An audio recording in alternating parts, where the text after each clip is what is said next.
radio breathed like someone holding their last breath. A tinny inhale, a scrape of static, then a name, soft, cracked, present tense, called from a place that shouldn't hold any voices at all. Maya, the voice said. Not a memory, not an echo, as if she were leaning into the receiver and asking for help now. Content note. This episode contains depictions of distressing radio calls and missing person situations. If that might affect you, consider listening later or with someone you trust. Listen. Listening can save a life. Listening can cost you one. They said the ranger station was tired. The coffee pot had a habit of boiling itself dry. Maps curled like old leaves. On a high shelf, behind receipts and a faded patch, sat a handheld radio, worn, dented, kept for emergencies that almost never happened. Sam Alvarez, call him Sam, had been on shift for 60 hours when the first impossible call came through. He smelled like campfire and fatigue. He knew the trails by habit, switchbacks, slick granite, a ridge that swallowed footprints like secrets. On paper, Sam was a procedural guy. He logged trackers. He checked coordinates against topo maps. He's been the one who pulls someone from a swollen creek, the one who sits in a corridor with a family and doesn't have any words. Do you feel that? He believed in radios. He believed those frequencies could save us. Maya was 28. She liked stickers on her water bottle, one of them a worn soccer emblem. And she was supposed to be an easy day hike on the Foxfire Loop. Her last check-in said dusk. She never returned. Sam smelled the fog hit the station windows that night. The generator hummed like a tired animal. The radio skittered, static, then a syllable like someone rubbing ice. Then a voice that spoke a detail Sam hadn't shared with anyone. A blue scarf knotted around a tree branch on the Foxfire Loop. Keep 2 points of contact. Call your bearings. Sam's stomach dropped. Search teams had combed the route. Volunteers had crawled gullies and stream beds. No scarf had been logged. No sign. The report showed nothing, but the voice on the radio, Maya's name, spoke of that blue scarf like it was still swaying in the wind. He rationalized, crossed transmissions, repeaters, a prankster on a scanner. It's just interference, he told himself. But the voice returned an hour later. Different words, same clarity. A tiny chord at the end, an ascending pair of notes, like a name tag hammered into the air.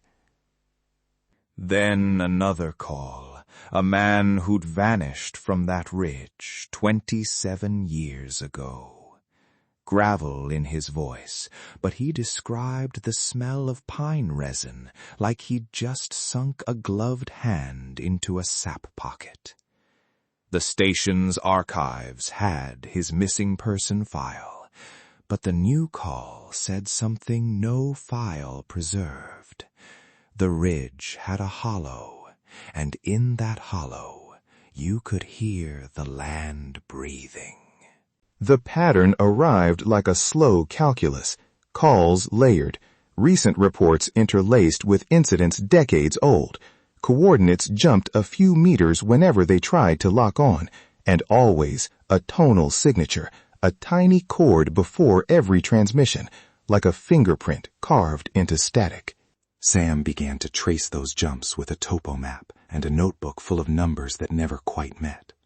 Each attempt to triangulate shifted the signal a few degrees, then snapped back.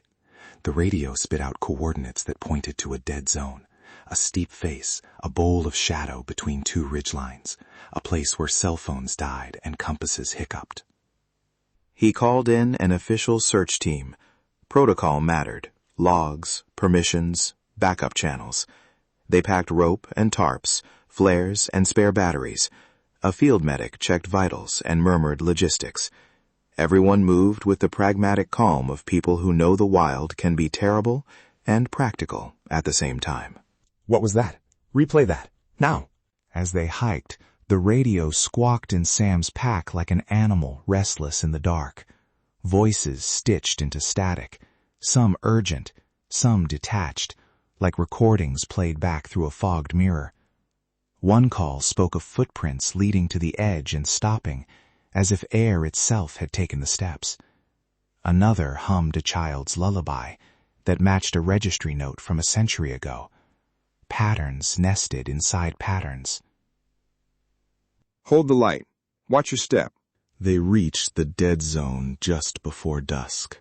The map's lines collapsed into rock and contour and the smell of wet granite. Trees leaned like old friends listening. The tonal signature flared, 3 notes rising like a startled bird, and then everything fell away. There was a silence so complete the radio seemed to hold their breath.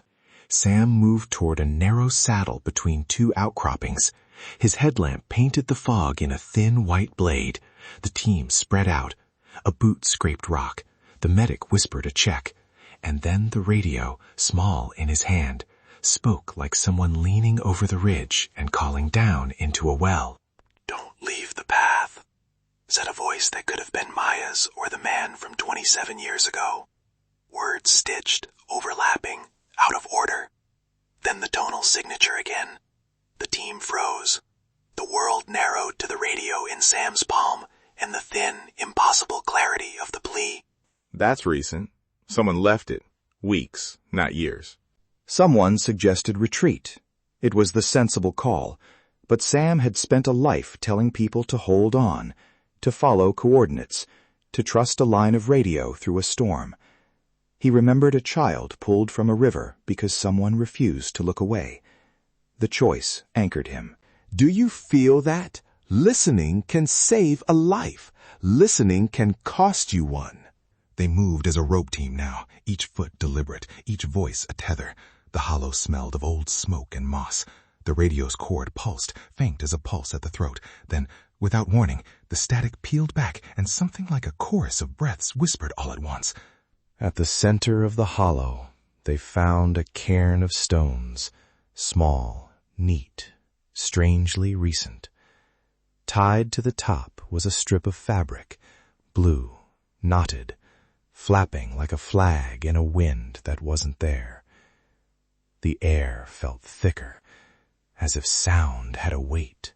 We document everything. Take photos, tag coordinates. On the radio, a voice breathed.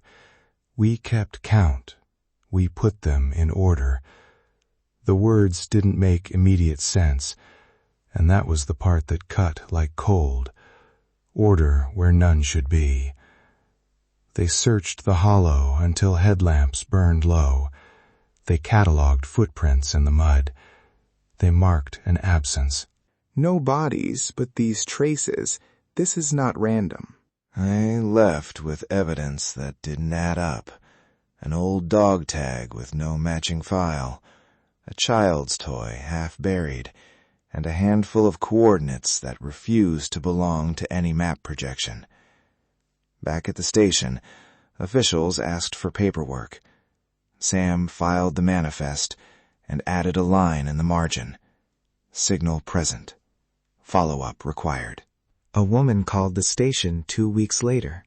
She asked quietly, "Did you find a silver key?" She had kept it in her pocket every day for 20 years, ever since her brother disappeared. The team had found something like it buried in the hollow. That small thing changed a life, one detail folding into another, but it didn't make a neat ending. Some families found solace in a trinket recovered. Others found only more questions. Sam slept in fits, haunted by a cadence of voices that were both pleading and oddly organized, like a library cataloging the moment a person fell silent.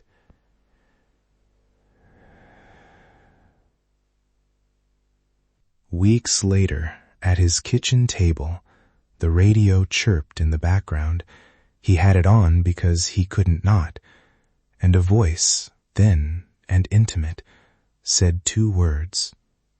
"Still listening?" The line went dead. Sam went back to the hollow once more. He added another stone to the cairn. He left a note in a Ziploc bag. "We're trying." He didn't expect the land to answer. He didn't expect the radio to keep a ledger of silences. But the truth had emerged slowly, and it had the patience of years. Sometimes listening is rescue. Sometimes it is a ledger that weighs heavy on the one who listens.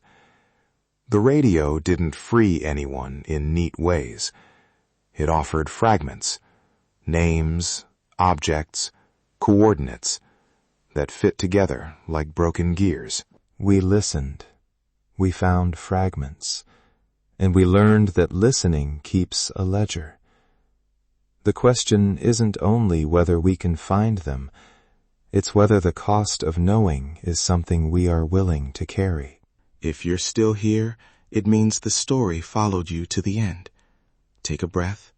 Look around your room. Make sure everything is exactly where you left it. I'm Samnang. If the rescue frequency stayed with you, share it with someone who listens in the dark. Subscribe to Nature's Dread so you never miss a story. Until next time, check the corners.